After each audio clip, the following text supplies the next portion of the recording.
mes côtés Anthony Babkin, cofondateur de Diversity Days. Bonjour Anthony. Léa. Bonjour.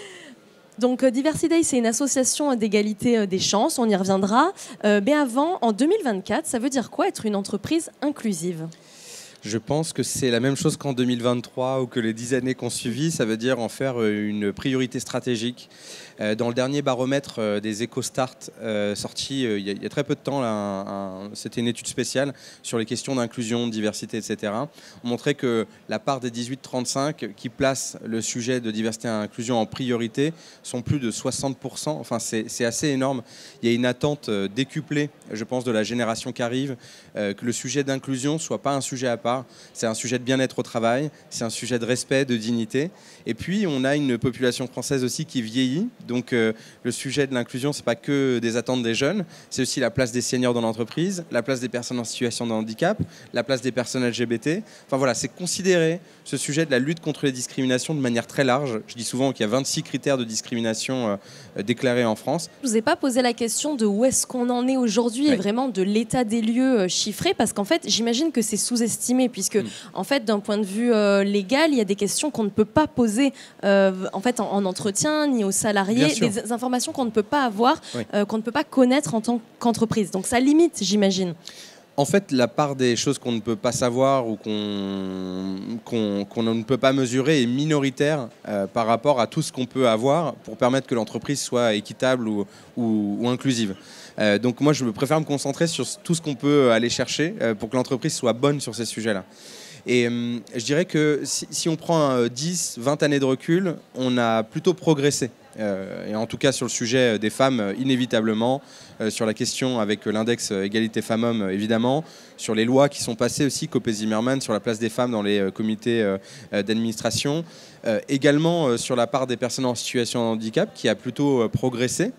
Moi, je crois que s'il y a un des sujets qui a bien avancé, et encore, il est minoritaire dans ce qu'on va appeler les ETI, mais dans les grands groupes, c'est un sujet qui a bien avancé, c'est l'inclusion des personnes LGBTQIA+. Et pourtant, quand on regarde de plus près, il y a encore une personne sur deux dite LGBT qui n'ose pas faire son coming out en entreprise de crainte d'être victime de discrimination. La responsabilité justement du manager, à quel moment elle commence ? Parce que finalement, dès le recrutement, on a la possibilité d'offrir du coup une opportunité ou pas à quelqu'un qui viendrait d'un milieu social peut-être un peu plus stigmatisé que les autres. Donc, qu'est-ce que le manager peut faire ou ne doit pas faire en entretien ? Alors déjà, le manager, il a une possibilité qui existe depuis 25 ans maintenant, qui a été développée par ex-Pôle emploi, aujourd'hui France Travail. C'est ce qu'on appelle les entretiens par simulation. Ça veut dire finalement jauger le niveau de compétence d'un candidat, non plus par son CV, mais par de l'habilité. Ça peut être, on va lui faire une demi-journée où il va pratiquer certaines choses et on va voir comment il s'en sort dans un cas pratique, dans une situation donnée. Les entretiens par simulation existent depuis 25 ans et on en parle tout juste en disant sortons du CV traditionnel, allons sur les compétences.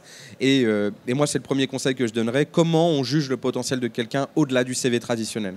C'est la première question que le manager peut se poser. La deuxième qu'il peut se poser, c'est qu'en fait, il a un rôle très ambivalent. Dans une étude qu'on a faite avec Diversity Days et donc l'association que je pilote et PwC, on a montré que tantôt le manager, dans 25% des cas, pouvait être celui qu'on allait voir quand on était discriminé, tantôt c'est celui qui va discriminer.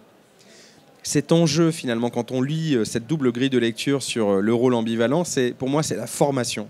Plus un manager va être sensibilisé, formé aux pratiques inclusives, qui va avoir mis un peu ses billets de côté, ses préjugés, avoir travaillé dessus dans le fond et dans sa capacité à se dire ok, là j'ai pas affaire à une femme ou là j'ai pas affaire à une personne en situation de handicap ou là ne pas jauger la personne sur ce qu'elle est ou ce qu'elle représente, mais vraiment sur son potentiel, sur ses compétences.